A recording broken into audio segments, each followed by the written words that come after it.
Hello मैं बाकी Bihari daily economy MCQ with Edukemy में आप सबको स्वागत करता हूं। आज का क्वेश्चन देखते हैं। क्वेश्चन देखने से पहले ये देख लीजिए कि अगर आप आज का क्वेश्चन सही में सॉल्व कर लिए बिना तुक्का लगाए तो आपका डिवेल्युएशन का मीनिंग और डिवेल्युएशन के इफेक्ट्स का फंडा जो है वो क्लियर हो जाएगा।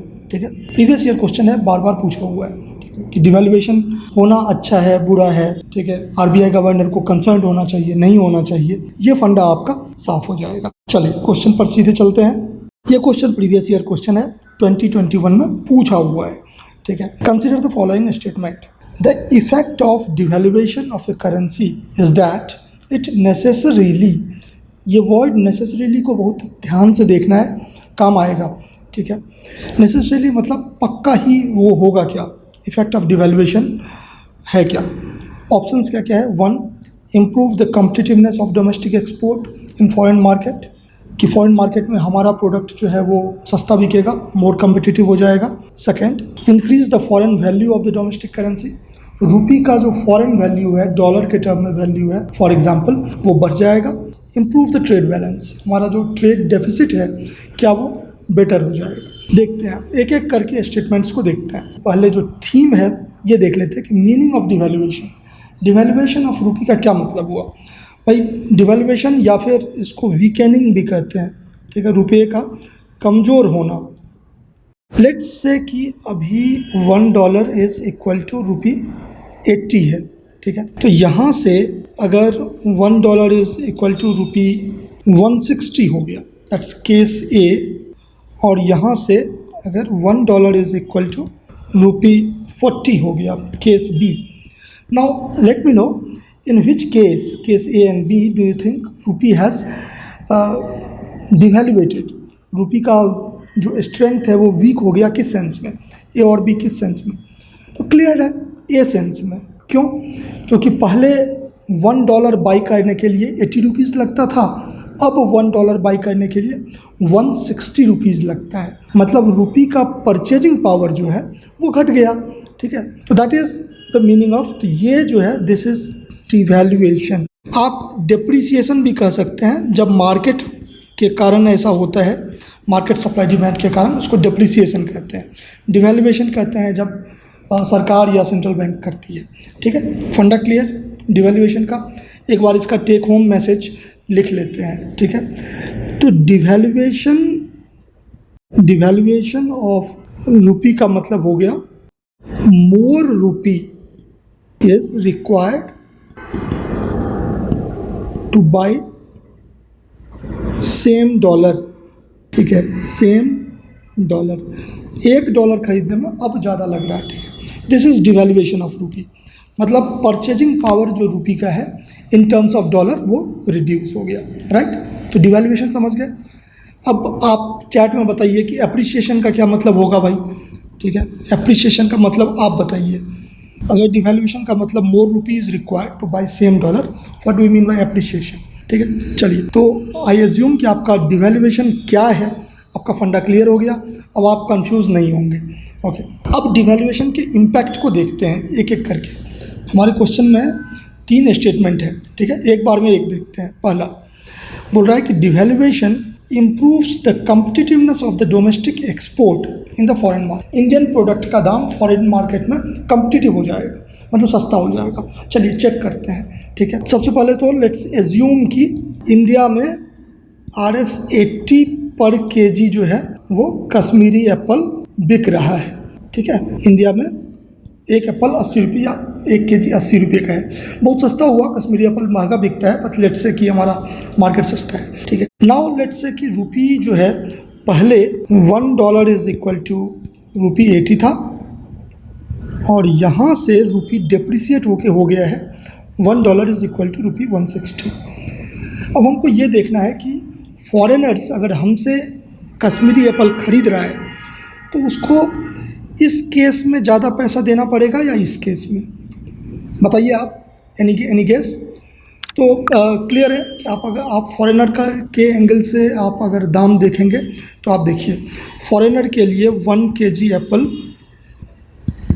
Is equal to ₹80 is equal to $1। ठीक है, बट आफ्टर डिप्रिसिएशन, ठीक है, ये है आफ्टर डिप्रिसिएशन। डिप्रिसिएशन बोलिए, डिवैल्यूएशन बोलिए, इन इफेक्ट सेम है, ठीक है। तो आफ्टर डिवैल्यूएशन क्या हो रहा है फॉरेनर्स के लिए, अब उसको 1 kg एप्पल के लिए उसको अभी भी रुपी टर्म में तो 80 रुपया ही देना है, बट डॉलर के टर्म में उसको कितना देना है, उसको $0.5 ही देना है। क्यों? क्योंकि अब 160 रुपीज़ इक्वल टू $1 है, ठीक है। तो अगर उसको 80 रुपीज़ पे करना है इंडियन प्रोडक्ट के लिए, तो उसको दैट मीन्स $0.5 पे करना है। तो आप देख रहे हैं कि बिफोर डिवैल्यूएशन या डिप्रिसिएशन $1 उसको पे करना था, अब जो है वो 0.6, मतलब लेस कॉस्टली हो गया। Indian products after devaluation less costly हो गया, मतलब कॉम्पिटिटिवनेस जो है इंडियन प्रोडक्ट का वो इम्प्रूव हो गया, है कि नहीं। तो पहला स्टेटमेंट बिल्कुल सही है, improve devaluation improves the competitiveness of the domestic export in the foreign market. True. Take home message क्या है? टेक होम मैसेज बेसिक फंडा समझ लीजिए कि डिवैल्यूएशन, ठीक है, डिवैल्यूएशन के कारण एक्सपोर्ट कॉम्पिटिटिवनेस इम्प्रूव हो जाता है, ठीक है, एक्सपोर्ट कॉम्पिटिटिवनेस इम्प्रूव हो जाता है, एक्सपोर्टर खुश हो जाएगा और इम्पोर्ट बिल जो है इंडिया का वो बढ़ जाएगा, ठीक है।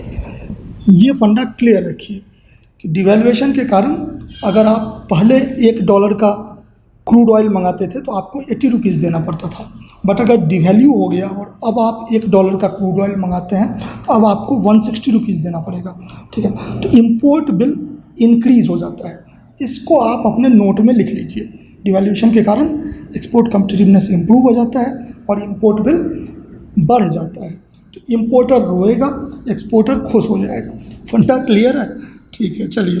तो पहला स्टेटमेंट तो ट्रू था। सेकंड स्टेटमेंट को देखते हैं। बोल रहा है कि increase the foreign value of the domestic currency. क्या बात करता है? देखो, हम क्या अभी बोले थे कि $1 इज इक्वल टू ₹80। यहाँ से अगर हम $1 इज इक्वल टू ₹160 पर आ रहे हैं तो इसका मतलब होता है कि अप्रिसिएट हुआ है, ठीक है। But increases the foreign value of the domestic currency. भाई डोमेस्टिक करेंसी का फॉरेन वैल्यू तो घट ही गया ना। यहाँ पर ₹1 का वैल्यू कितना है? $1/80। यहाँ पर आफ्टर डिवैल्यूएशन ₹1 का फॉरेन वैल्यू कितना है? $1/160। तो क्लियर है, घट गया, है कि नहीं। This is reduced not increased.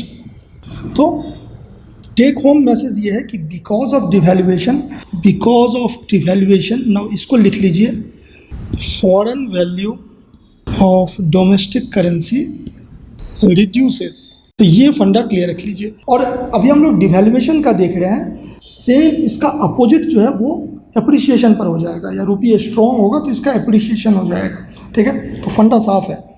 चलिए, तो दूसरा स्टेटमेंट तो गलत है कि नहीं। तो इंक्रीजेज नहीं, डिक्रीजेज होगा, रिड्यूसेस, ठीक है। पहला सही है, दूसरा गलत है। थर्ड क्या बोल रहा है? Devaluation improves the trade balance. सबसे पहले तो देखिए ट्रेड बैलेंस होता क्या है? एक्सपोर्ट माइनस इंपोर्ट, ठीक है। तो हम अभी क्या देखे हैं? हम अभी देखे हैं कि एक्सपोर्ट कॉम्पिटिटिवनेस बढ़ेगा, ठीक है, हमारा सामान जो है वो सस्ता हो जाएगा, इसलिए हमारा कॉम्पिटिटिवनेस बढ़ेगा। बट क्या हमारा टोटल एक्सपोर्ट वॉल्यूम भी बढ़ेगा? क्या वैल्यू के टर्म में more dollar we will be able to export? ये पक्का नहीं है, शायद, क्योंकि हमारा सामान सस्ता होगा तो शायद हमारा डिमांड बढ़ेगा। बट ये डिपेंड इस चीज़, बहुत सारी चीज़ों पर डिपेंड करेगा। इस चीज़ पर भी डिपेंड करेगा कि हमारा ग्लोबल डिमांड क्या है। That's one point. But second और जो मोर इम्पॉर्टेंट पॉइंट है वो ये कि एक्सपोर्ट बढ़ेगा, हमारा इंपोर्ट बिल भी बढ़ेगा, ठीक है, इंपोर्ट बिल हमारा बढ़ेगा। बट इन दोनों का जो सब्ट्रैक्शन है वो एक्चुअली में बढ़ेगा या घटेगा, दैट डिपेंड्स, ठीक है। वो डिपेंड करता है कि ये कितना बढ़ रहा है, उसके रिस्पेक्टिव में ये कितना बढ़ रहा है, ठीक है। तो ये दोनों का कॉम्बिनेशन जो है, इसके बारे में हम सर्टेनली नहीं कह सकते, विथ सर्टेनिटी नहीं कह सकते हैं, ठीक है। आप अगर यहाँ क्वेश्चन देखेंगे, effect of devaluation of A currency is that it necessarily, अगर यहाँ पर क्वेश्चन बोला होता माइट, माइट बोला होता तो हाँ मे बी कि अगर डिवैल्यूएशन हो रहा है तो हमारा ट्रेड बैलेंस पॉजिटिव हो सकता है, मतलब और इम्प्रूव कर सकता है, बेटर हो सकता है, तो माइट। बट जब ये नेसेसरीली टर्म लगा देता है तो फिर ये वाला स्टेटमेंट भी गलत हो जाएगा। We can not say about it, trade balance के बारे में हम कुछ बोल नहीं सकते। इम्प्रूव द कॉम्पिटिटिवनेस, बिल्कुल सही। Decrease the foreign value of domestic currency, गलत, डिक्रीज नहीं इंक्रीज होगा। तो इसका आंसर क्या हो गया? ए, 1 ओनली इसका आंसर हो गया। फंडा साफ है, ठीक है। तो डेप्रिसिएशन या डिवैल्यूएशन का इम्पैक्ट और एप्रिसिएशन का इम्पैक्ट, ठीक है। आप इसका फंडा एकदम क्लियर रखिए और किसी एक का याद रखिए, दूसरे का अपोजिट होगा, ठीक है। तो उतना बड़ा कंसर्न है नहीं। अब आप कमेंट में हमको ये बताइए कि what impact devaluation of rupee might have on interest payment on external डेब्ट, ठीक है। ये मैं बताने वाला नहीं हूँ, ठीक है। ये आप कमेंट में लिखिए कि अगर आप एक्सटर्नल डेब्ट लिए हुए हैं, आप उसका इंटरेस्ट पे कर रहे हैं डॉलर में और आपका रुपी डेप्रिसिएट हो गया, तो अब आपको ज़्यादा पैसा देना पड़ रहा है या कम, ठीक है। और दूसरा इन्फ्लेशन इन इंडिया, कि अगर डेप्रिसिएशन हो गया किसी गुड का डेप्रिसिएशन हो गया रुपी का, तो इंडिया में इन्फ्लेशन जो है बढ़ने का चांस है या कम होने का चांस है, ठीक है। ये 2 चीज़ बताइएगा, ठीक है। All the best. Imported inflation एक टर्म है, उसके बारे में पढ़िए, आपका 2nd नंबर का प्रॉब्लम तुरंत सॉल्व हो जाएगा। All the best. कोई डाउट हो तो कमेंट में लिखिए। Bye bye.